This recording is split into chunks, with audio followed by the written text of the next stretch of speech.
बिस्मिल्लाहिर्रहमानिर्रहीम। अस्सलाम वालेकुम या अली अलैहिस्सलातु वस्सलाम मदद। मुनीन इकराम, आज एक और मजलिस में आप लोगों के साथ हाजिर हूँ। आज इस मजलिस के अंदर अल्लामा ज़मीर अख्तर नकवी साहब मौला हुसैन अलैहिस्सलाम के एक सहाबी जो कि करबला में मौला हुसैन अलैहिस्सलाम के साथ शहीद हुए, जिनका नाम था अब्दुल्ला इब्ने उमैर अल कल्बी, जो कि वहाब अल कल्बी के नाम से मशहूर थे। अगर आपने मुख्तार नामा एक टीवी सीरीज़ देखी है तो उसके अंदर भी जहाँ पे करबला का वाक़या दिखाया जाता है, वहाँ पे इसकी शहादत भी दिखाई जाती है। तो हज़रत अब्दुल्ला इब्ने उमैर अल कल्बी की कैसे शहादत हुई और वो मौला हुसैन अलैहिस्सलाम के साथ कैसे करबला में पहुंचे, ये सारा वाक़या आपको आज की इस मजलिस के अंदर सुनने को मिलेगा। सो चले आज की इस मजलिस को सुन लेते हैं।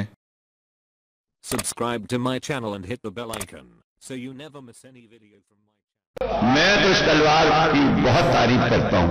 जब भी मैंने जो चाहा इसी तलवार से हासिल कर लिया, जो चाहा मैंने इस तलवार से हासिल कर लिया।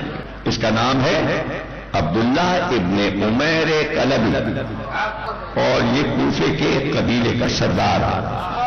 और इसका काम यह है कि ये अपने काफिले को लिए खैमों को लिए चूंकि बहुत अमीर है तो ये सफर में रहता है।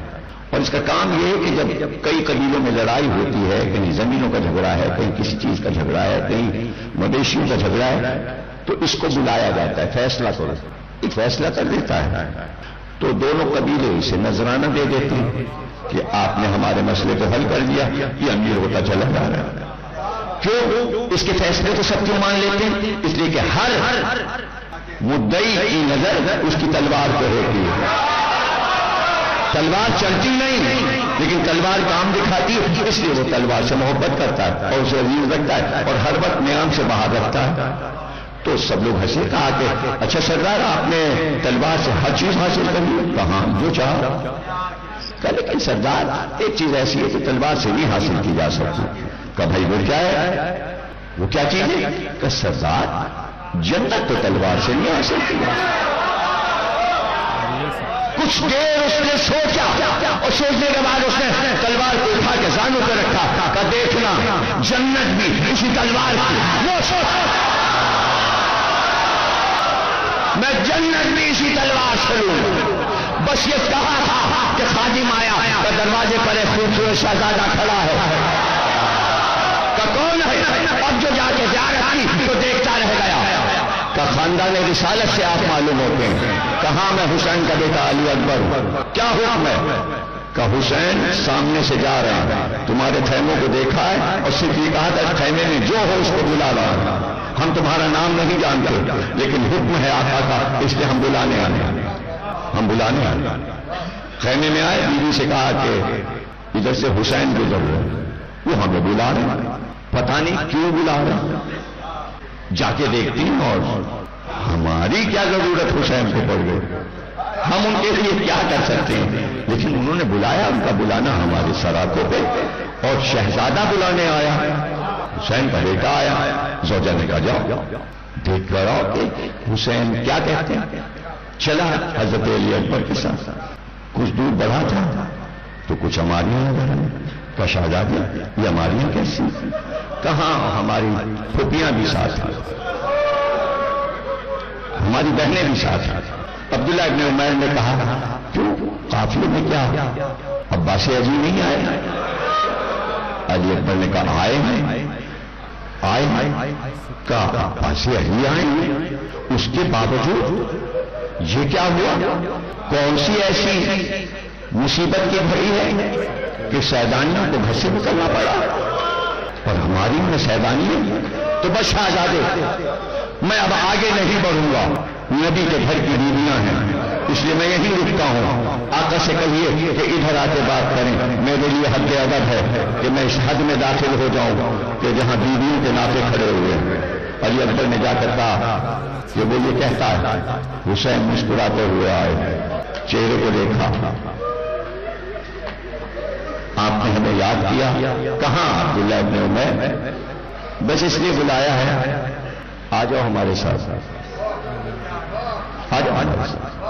अब ये नहीं पूछा कहां आ जाओ, कहां चले। हुसैन ने अपना एक और मोती चुन लिया और अब आके सबको कहा हमने आजाद किया। लेकिन कबीले वालों ने कहा हम साथ रहेंगे, पीछे पीछे चलेंगे। बीवी ने कहा हम भी चलेंगे।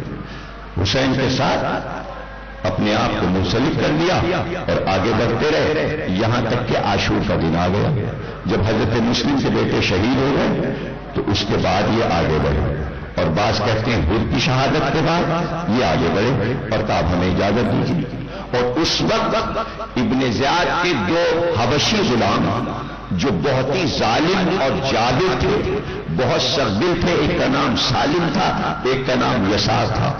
اس وقت امام حسین نے ان کو بھیجا اور پشت پر شمر موجود اور ایک طرف عمر سعد موجود ہے اور 100 آدمی لے کر وہ دونوں آئے اور یہ مقابل میں گئے. انہوں نے رجس پڑا اور اپنی تلوار کو بلند کیا.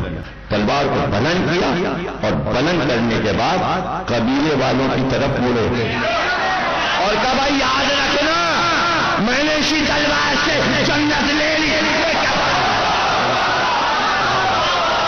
میں نے اسی تلوار سے جنت لے لی. یہ کہہ کر سالم نے حملہ کیا, اس کا سر اڑا دیا جبکہ وہ بہت بہادر تھا. یسار نے آگے بڑھ کر اس کا انتقام لیا تو ان کے الٹے ہاتھ کی انگلیاں کٹ گئے. انگلیاں کٹنے کے باوجود انہوں نے یسار پر حملہ کیا اور حملہ کرنے کے بعد اس کے ہاتھ کو کاٹا اور اس کے بعد اس کی گردن کو کاٹا. اس وقت عمر سعد نے کہا کہ 100 آدمی مل کر کھیل لیں عبداللہ ابن عمیر. تو جس پر 100 آدمیوں نے گھیرا تو اس طرح دائرے کی شکل میں تلوار چلانا شروع کی کہ سر کٹتے جاتے تھے, گرتے جاتے تھے, کٹتے جاتے تھے, گرتے جاتے تھے. اور ایک نے 100 کے سر کاٹے. اتنے شجاع تھے عبداللہ ابن عمر. اور پھر ایسی منزل آ گئی کہ لڑتے ہوئے زخمی ہو گئے, زخمی ہوتے جاتے تھے. ایسے میں خیمے کا پردہ الٹ کر عبداللہ ابن عمیر کی بیوی ام وہب باہر آئی اور اس نے آواز کی لڑتے رہنا عبداللہ, تلوار ہاتھ سے نہ پھینکنا. تو رجس عجیب رجس ہے ان کا جو کہ امام زمانہ نے زیارت ناہیہ میں بیان کیا ہے کہ اپنے رجس میں بیوی کا نام لیا. کہ ام وہب مجھ سے کہہ رہی ہے کہ ہتھیار نہ پھینکنا, جب عورت کہہ رہی ہے تو میں کیسے پیچھے ہٹ جاؤں. آگے بڑھتے گئے, لڑتے گئے اور پیچھے پیچھے بیوی بڑھتی جاتی ہے اور یہ لڑتے جاتے ہیں. یہاں تک کہ جب بیوی نے دیکھا کہ کھیل لیا گیا ہے عبداللہ ابن عمیر کلبی کو تو اس نے خیمے کی لکڑی کو چوٹ کو جس سے کہ رسی بندی ہوتی ہے اکھاڑ لیا اور اکھاڑ کر اس نے دشمنوں کی طرف دوڑ کر لکڑی ایسے چلانا شروع کی جیسے مرد تلوار چلاتے ہیں اور کئی لوگوں کو زخمی کیا. ایک بار لڑتے لڑتے مڑ کر کہا آقا میرا کہا تو یہ مانے گی نہیں لیکن میری ناموس آپ کے حوالے. بس یہ سننا تھا کہ حسین آگے بڑھے اور قریب آ کر کہا ہماری نانا کی شریعت میں عورت پر جہاد ثابت ہے, تو واپس آ جا, تو بہت بہادر ہے, تیرا شوہر بھی بہادر ہے, تو خیمے میں بیٹھ جا. وہ واپس آ گئی امام حسین کے کہنے سے, لیکن در خیمہ پہ کھڑی رہی. جب لاش گری عبداللہ ابن عمیر کلبی کی تو دوڑ کر لاش پر پہنچی اور سرحانے بیٹھ گئی اور بیٹھ کر بین کی اور کہ تم نے شجاعت کا کارنامہ دکھا دیا. تاریخ میں لکھ گیا ہے کہ تم بہت بڑے شجاع تھے اور تم نے میدان سے پیٹ نہیں پھیری. میں تم سے بہت خوش ہوں, لیکن میں اپنے پروردگار سے یہ کہنا چاہتی ہوں کہ جب عبداللہ ابن عمیر نہ رہے تو مجھ کو بھی اٹھا دیا. ابھی یہ کہا تھا کہ شمر نے اپنے غلام رستم سے کہا جا کے اسے قتل کر دیا. وہ آیا اور اس نے تلوار سے ام وہب کا سر اڑا دیا. تو ایک عورت کی قربانی اسی مقتل میں ہے. یعنی ظلم جب ابھرتا ہے تو حد سے آگے بڑھتا جاتا ہے. کربلا اس لیے سناؤ کہ ان ظالموں نے عورتوں پر بھی ظلم کیا, جبکہ دنیا کی کسی قوم میں عورت پہ ظلم کرنا جائز نہیں ہے. لیکن یہ مسلمانوں کی تاریخ تھی. اگر سیدہ پہ ظلم نہ ہوتا تو سب کا ظلم اجاگر نہ ہو جاتا. اور پھر بعد کربلا جو کچھ ہوا تو زینب کو معلوم ہے, ام کلثوم شہزادی کو معلوم ہے کہ کیا ہونے والا ہے, اس لیے رات سے اپنے بیٹوں کو تیار کیا.